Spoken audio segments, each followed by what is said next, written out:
गिलगित बल्तिस्तान इंतखाबात में peoples party को बरतरी हासिल। 24 में से 20 सीटों के गैर खत्मी गैर सरकारी नताइज आ गए। पीपल्स पार्टी 9 नशिस्तें जीतकर सबसे आगे, आज़ाद 6, नून लीग 4 और MWM 1 सीट पर कामयाब। पीपल्स पार्टी ने नगर में तमाम मुखालिफ सियासी जमातों का सफाया कर दिया। दोनों सीटें जीतकर क्लीन स्वीप। स्कर्दू में भी 4 में से 3 सीटों पर पीपल्स पार्टी फातेह। जियालों का फतह पर जश्न। साबिक वज़ीर आला मेहदी शाह के बेटे सैयद तकीर मेहदी जीत गए। नून लीग के साबिक वज़ीर आला हफीजुर रहमान कामयाब। साबिक वज़ीर आला हाजी गुलबर खान अपनी सीट ना बचा सके। PTI के साबिक वज़ीर आला खालिद खुर्शीद की वालिदा हार गईं। मजलिस वहदतुल मुस्लिमीन के मोहम्मद काजिम जीत गए। बिलावल भुट्टो का गिलगित बल्तिस्तान में हुकूमत बनाने का ऐलान। फतह पर अवाम से इज़हार तशक्कुर। जियालों को मुबारकबाद। Whoa! Whoa! Whoa! Whoa! Iran के इसराइल पर मिसाइल हमलों की दूसरी लहर। पूरा इसराइल सायरन की आवाजों से गूंज उठा। पासदराने इनकलाब ने इसराइल पर बैलिस्टिक मिसाइल दागे। हाइफा में इसराइली तंसीबात को निशाना बनाया। ईरानी पासदराने इनकलाब के मुताबिक हमले तेहरान, तब्रेज और इस्फहान पर इसराइली हमलों के जवाब में किए गए। पहले ईरानी मिसाइल हमले का निशाना रमाद डेविड एयरबेस थी। इसी हवाई अड्डे से बैरूत पर हमले किए गए थे। यमनी हौजियों का वस्ती इसराइल पर मिसाइल हमला। कतर ने अपनी फिजाई हदूद बंद कर दी। इसराइली फौज के ईरान में फौजी तंसीबात पर हमले। तेहरान, तब्रेज, इस्फहान में धमाके। इराकी दारुल हुकूमत बगदाद में भी धमाकों की आवाजें सुनी गईं।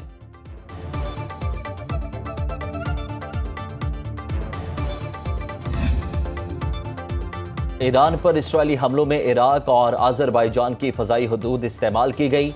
इसराइली मीडिया के मुताबिक तेहरान और केरच पर हमलों के लिए बहीरा कैस्पियन का रास्ता अपनाया गया। इसराइली जंगी जहाज आज़रबाईजान की फ़ज़ाई राहदारी से ईरान में दाखिल हुए। तब्रेज़, खुरमाबाद, करमानशाह पर हमले इराकी फ़ज़ाई हदूद से किए गए। आज़रबाईजान की अपनी फ़ज़ाई हदूद ईरान पर हमले के लिए इस्तेमाल होने की तरदीद।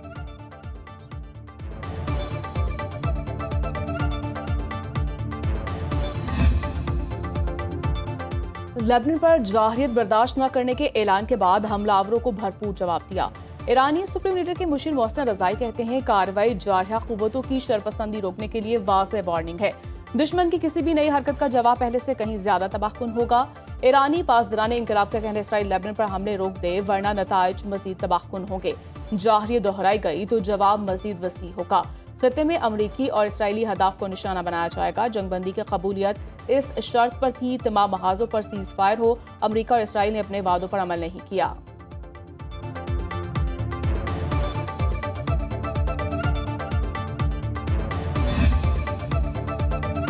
तेहरान ने अपने मिसाइल दाग दिए, बस इतना काफी है। ट्रंप का ईरान को मशवरा। अमरीकी सदर ने कहा कि ईरानी हमलों से किसी को नुकसान नहीं पहुंचा। उम्मीद है इसराइल जवाबी कार्रवाई नहीं करेगा। ईरान मेज पर वापस आए और मुआहिदा करे। अमरीकी फौज अलर्ट है। इसराइल के बैरूत पर हमले से खुश नहीं हूं। इसराइल ने जवाबी हमला किया तो तनाज़ा मजीद तूल पकड़ सकता है। इसराइली वज़ीर आज़म से कहूंगा कि जवाबी हमला ना करे। हम ईरान के साथ एक हतमी मुआहिदे के बहुत करीब हैं। मुआहिदे पर पीर, मंगल या बुध को दस्तखत होना थे और अब ये सब कुछ हो गया। नेतन्याहू के पास ईरान के साथ मुआहिदा कबूल करने के सिवा कोई चारा नहीं। अमरीकी सदर का बरतानवी अखबार फाइनेंशियल टाइम्स को इंटरव्यू। ट्रंप ने कहा कि ईरान के हमलों ने अमरीका ईरान मुज़ाकरात मुकम्मल करने की ख्वाहिश को नहीं बदला। ईरान के साथ मुमकिना मुआहिदे के हतमी फैसले वाशिंगटन करेगा। इसराइली वज़ीर आज़म नेतन्याहू को अमरीकी पॉलिसी के मुताबिक चलना होगा। ईरान और इसराइल के दरमियान हालिया कशीदगी के बावजूद तेहरान के साथ मुज़ाकरात का अमल मुतासिर नहीं होगा। मीडिया रिपोर्ट्स के मुताबिक अमरीकी सदर और इसराइली वज़ीर आज़म में टेलीफोनिक राब्ता। ट्रंप ने वाज़े किया अब इसराइल ने हमला किया तो अमरीका उसमें हिस्सा नहीं लेगा। नेतन्याहू को ईरान के खिलाफ कार्रवाई से गुरेज और सिफारती कोशिशों को मौका देने का मशवरा दिया।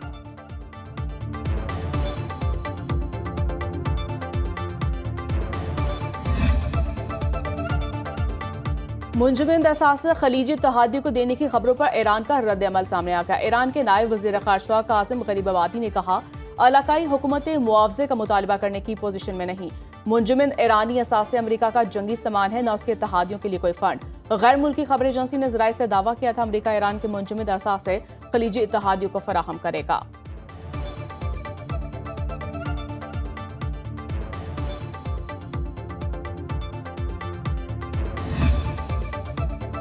ईरानी वज़ीर ख़ारिजा अब्बास अराग़ची का फील्ड मार्शल सैयद आसिम मुनीर से रब्ता।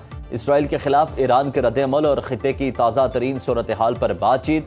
ईरान के वज़ीर ख़ारिजा अब्बास अराग़ची का सऊदी हम मनसब फैसल बिन फरहान से भी टेलीफोनिक रब्ता। जंगबंदी की इसराइली खिलाफ वर्जियों और ईरान के साथ जवाबी इक़दामात पर बातचीत। हालिया सिक्योरिटी और सियासी पेशरफ्त पर इलाकाई ममालिक में मुशावरत पर तबादला ख्याल। अब्बास अराग़ची के तुर्क और बरतानवी वज़राए ख़ारिजा से भी टेलीफोनिक राब्ते।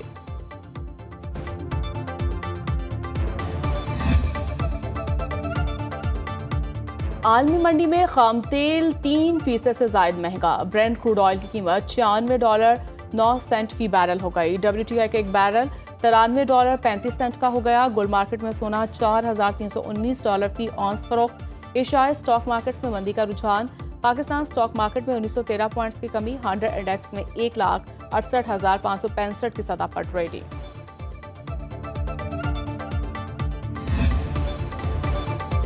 हुकूमत की बजट में पीपल्स पार्टी के तहफ़्फ़ुज़ात दूर करने की यकीन दहानी। नायब वज़ीर-ए-आज़म इसहाक़ डार और बिलावल भुट्टो की जरदारी हाउस में मुलाकात। पीपल्स पार्टी का सिंध के तरक्याती मंसूबों से मुतालिक तहफ़्फ़ुज़ात का इजहार। जाम खान शोरो ने नायब वज़ीर-ए-आज़म को सिंध के प्रोजेक्ट्स पर ब्रीफिंग दी। मुलाकात में नवीद कमर, शेरी रहमान और जाम खान शोरो भी मौजूद थे।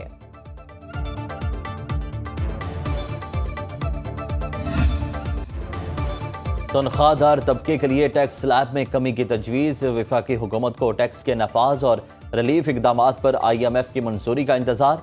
हुकूमत की सुपर टैक्स में 2% कमी की तजवीज़।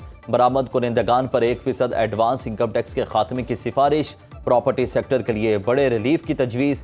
सोलर पैनल, हाइब्रिड गाड़ियों और 2 दर्जन दीगर अशिया पर जनरल सेल्स टैक्स बढ़ाकर 18% करने पर बातचीत जारी। पाकिस्तान का इलेक्ट्रिक गाड़ियों पर जनरल सेल्स टैक्स की शरह कम रखने पर जोर।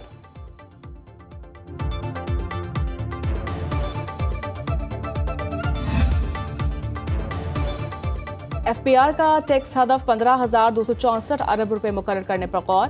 हुकूमत की IMF को तमाम अशिया पर 18% सेल्स टैक्स की यकीन दहानी। इलेक्ट्रिक व्हीकल्स पर 1% सेल्स टैक्स को बतदरीज बढ़ाने की तजवीज़। हाइब्रिड गाड़ियों और लैपटॉप्स पर 18%, जूतों और कपड़ों पर सेल्स टैक्स 5 से बढ़ाकर 18% करने की तजवीज़। तंबाकू पर फेडरल एक्साइज ड्यूटी में इजाफे का इम्कान। ट्रैक्टर्स, पोल्ट्री फीड, सोलर और स्टेशनरी पर सेल्स टैक्स 10 से बढ़ाकर 18% करने की तजवीज़। आज़ाद कश्मीर में जॉइंट एक्शन कमेटी के साथ मुआहिदे की 38 में से 35 शिकों पर मुकम्मल अमल दरामद हो चुका। बाकी 3 शिकें आईनी मामलात से मुतालिक हैं। मुहाजिरीन की नशिस्तें कानून साजी के बगैर ख़त्म नहीं की जा सकती। वफाकी वज़ीर पार्लिमानी अमूर तारिक फजल चौधरी की कश्मीरी रहनुमाओं के साथ प्रेस कॉन्फ्रेंस। कहा, बिजली 3 रुपये यूनिट, आटा और दीगर अशिया ज़रूरिया पर सब्सिडी दी जा रही है। 27 जुलाई को मुकर्ररा तारीख पर आज़ादाना पुरअमन इलेक्शन मुनक्किद कराए जाएंगे। जॉइंट एक्शन कमेटी दोबारा माहौल ख़राब करने की कोशिश कर रही है। साबिक वज़ीर-ए-आज़म आज़ाद कश्मीर सरदार अतीकुर रहमान ने कहा कि किसी को मालूम नहीं कि जॉइंट एक्शन कमेटी किस बयानिए पर काम कर रही है। हुकूमती कमेटी ने नेक नियति से जॉइंट एक्शन कमेटी से मुज़ाकरात किए। नबीला अयूब ने कहा कि जॉइंट एक्शन कमेटी किसी खुफिया साजिश का हिस्सा ना बने। रावलाकोट में कलदम जॉइंट अवामी एक्शन कमेटी के मुसल्लह शरपसंदों की फायरिंग से कानून नाफिज करने वाले 4 अहलकार शहीद। तर्जमान IG आज़ाद कश्मीर पुलिस का कहना है फायरिंग से 20 से ज़ायद पुलिस और सिक्योरिटी अहलकार जख्मी भी हुए। मुसल्लह अफराद ने एहतजाज की आड़ में इकट्ठे होकर हमला किया।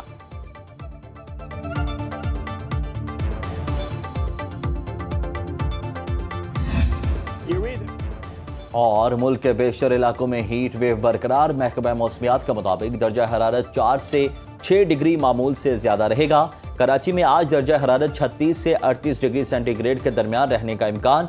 सिंध और बलोचिस्तान में दर्जा हरारत 48 से 51 डिग्री सेंटीग्रेड तक जाने का खदशा। पंजाब में पारा 44 से 48 डिग्री सेंटीग्रेड तक जाने का इम्कान। जनूबी पंजाब और सिंध में गर्द आलूद हवाएं और आंधी चलने का अलर्ट। हीट वेव के पेश नज़र अवाम को एहतियाती तदाबीर इख्तियार करने की हिदायत।